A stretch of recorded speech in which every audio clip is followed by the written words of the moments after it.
तो सुबह से ट्रैवल करके मैं थक गया हूँ। अब ठीक है, हाँ ठीक है। तो अब हम खाना खाने आए हैं, बैठेंगे खाना खा के। अभी आ रहा है और जतिन, जब तक वो आएगा तब तक खाना हमारा बन के तैयार हो जाएगा।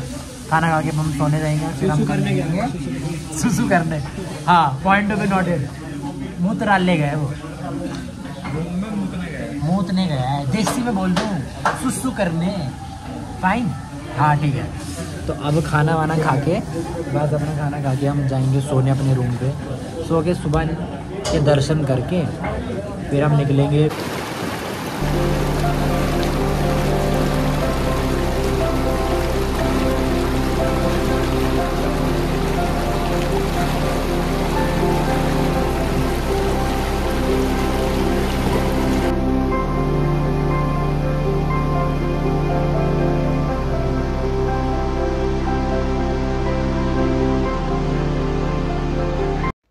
हमारे पुराणों के अनुसार ऋषि भागीरथी, जिन्हें माँ गंगा को इस धरती पे लाने का श्रेय दिया जाता है, तो ये उनकी तपोभूमि है जहाँ पे उन्होंने कठोर वर्षों की तपस्या करके माँ गंगा को इस धरती पे लाया, ताकि समस्त मानव जाति का कल्याण हो सके और साथ साथ उनके सभी पूर्वजों को मोक्ष की प्राप्ति हो सके। तो लीजिए दर्शन कीजिए ऋषि भागीरथी जी का।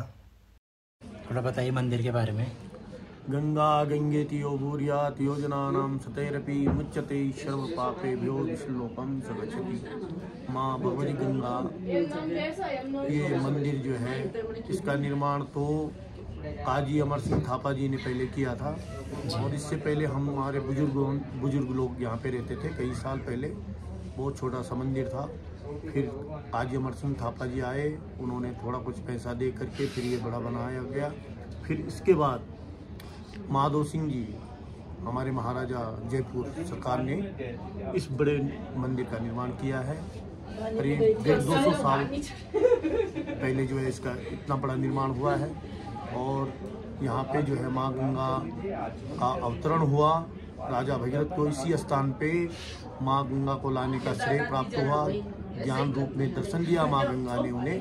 पहले गंगा मैया यहीं पे अवतरण हुआ है, इसलिए गंगोतर कहा जाता है। गंगा मैया ने खुद राजा भगीरथ को ज्ञान रूप में उनको जो है सूत्र बताया कि भैया आप गंगा जी को ला सकते हैं, पर आपको कुछ ऐसा काम करना होगा। आपको पहले ब्रह्मा को प्रसन्न करो, मैं ब्रह्मा के कमंडल में रहती हूँ, फिर आप शंकर को प्रसन्न करो, फिर आपका जो है ये यज्ञ पूर्ण हो सकता है। तो इसी स्थान पे गंगा मैया को ज्ञान का रूप भी कहा जाता है। गंगा मैया ज्ञान स्वरूपिणी है। उत्तराखंड के 4 धाम है, चारों धाम का अलग अलग महात्म्य है। सबसे पहले भक्ति मार्ग है। भक्ति मार्ग में यमुना मैया आती है, जो 108 पटरानियों में से एक पटरानी श्री कृष्ण भगवान की है, इसलिए भक्ति भगवान के चरणों में विराजमान है। और माँ गंगा जो है ज्ञान का मार्ग है, इसलिए भगवान स्वयं शंकर भगवान ने उनको मस्तक में धारण कर रखा है। ज्ञान मस्तक से ही उत्पन्न होता है, इसलिए उसे ज्ञान गंगा कहा जाता है। ज्ञान की उत्पत्ति यहीं पे राजा भगीरथ को हुई थी। इसी स्थान पे राजा भगीरथ ने 5000 पंचवर्ष सहस्त्राणि पंचवर्ष शतानि च यत्र योगी राज भगीरथ की तपस्या यस्य नाम गंगोत्रस्य, तभी इस स्थान का नाम गंगोत्री पड़ा। उन्होंने कंदमूल फल खा करके इस स्थान पे गंगा जी को लाने का कठिन प्रयास किया, और माँ गंगा इसी स्थान पे गंगा अवतरण हुआ है।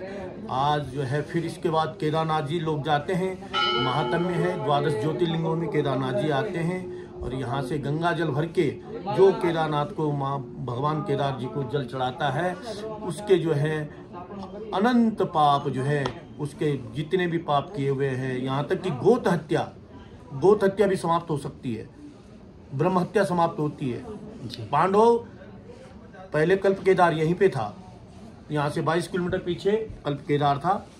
केदारनाथ जी का जो असली मंदिर था वो कल्प केदार के रूप में धराली के पास था। यहाँ से 22 किलोमीटर पीछे पांडव को जब गोत हत्या लग गया था पांडवों को, तो वो हिमालय की ओर आए। भगवान कृष्ण ने उनको बताया भैया गोत हत्या का एक ही निवारण है, मैं तो स्वयं भगवान हूँ, परम ब्रह्म हूँ, पर मैं भी इस गोत हत्या को समाप्त नहीं कर सकता हूँ, आपका निवारण नहीं कर सकता हूँ। आप जाकर के हिमालय में जाइए और भगवान केदारेश्वर को स्पर्श कीजिए। यदि उनको स्पर्श करने से आपका गोत्र हत्या समाप्त हो जाएगी। उनकी पूजा कीजिए और उनको स्पर्श कीजिए। तो सब पांडव जो है हिमालय की ओर आते हैं।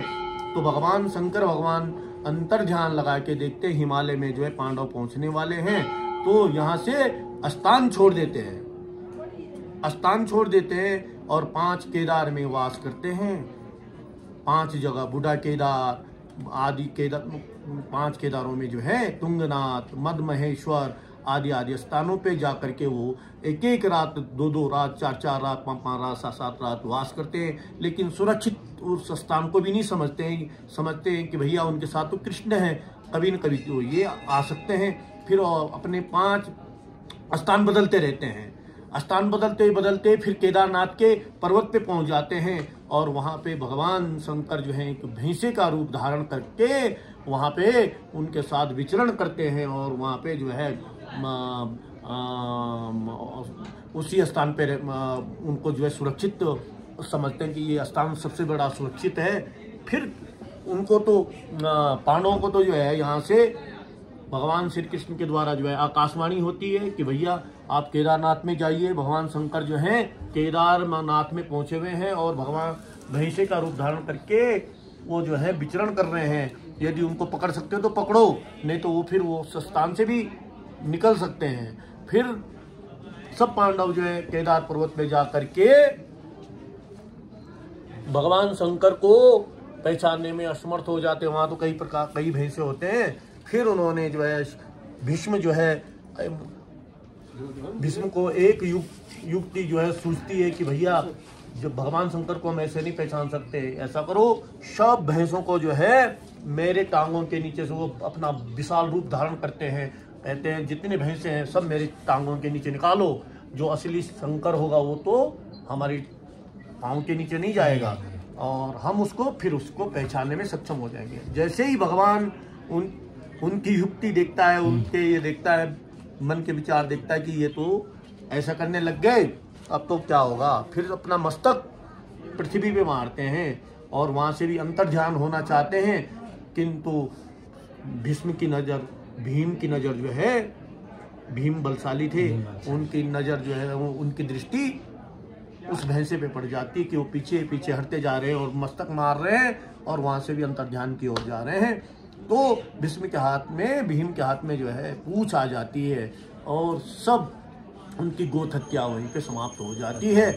और फिर पांडव वहीं पे जो है एक मंदिर का निर्माण करते हैं जिसे केदारनाथ के नाम से जाना जाता है। वो कल्प केदार के ही तर्ज पे जो है वो मंदिर का निर्माण किया जाता है। जैसे यहाँ से 22 किलोमीटर पे अभी भी आप केदार धराली में जाएंगे तो सेम वो आपको केदारनाथ की बनावट में जो है वो मंदिर बना हुआ है, वही तर्ज है, वही पूरा जो उसका जो मंदिर का जो वो बनाया गया है, ढांचा है उसके जो भी ये है सब केदारनाथ के जैसे बना हुआ है। वो अभी जल समाधि में जल की समाधि लिए हुए हैं, आधा मंदिर दिखता है अभी भी। कल्प केदार आप यहाँ से 22 किलोमीटर जाएंगे।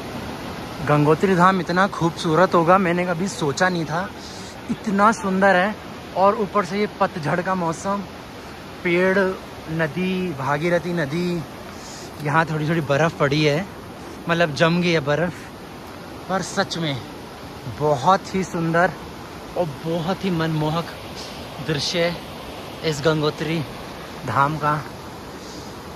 और मैं बता नहीं सकता मैं कितना खुश हूँ। और ये मेरा सौभाग्य है कि पिछले वर्ष मैंने अपनी जो दिवाली थी वो केदारनाथ में बनाई थी और इस वर्ष मैं अपनी जो दिवाली मना रहा हूँ वो माँ गंगा की धाम गंगोत्री धाम में मना रहा हूँ।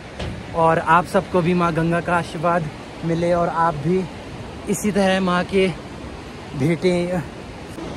मैं गंगा माँ से ये प्रार्थना करूँगा कि आप सबकी दिवाली और आने वाला सारा वर्ष मंगलमय हो और आपको किसी भी प्रकार के दुख और तकलीफ़ से माँ निजात दिलाए।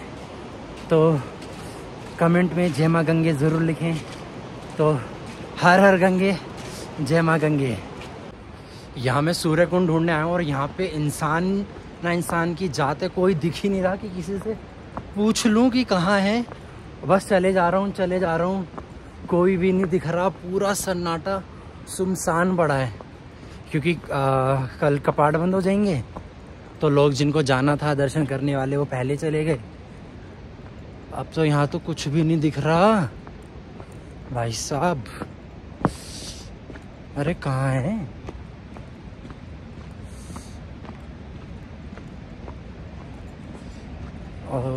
अच्छा ये रहा दिख गया। ये रहा सूर्य कुंड। दिख गया। वाह दिस ये तो कुछ अच्छी सी जगह है, आर्ट गैलरी। अच्छा ये रहा सूर्य कुंड, पर नीचे से कहाँ से दिखेगा?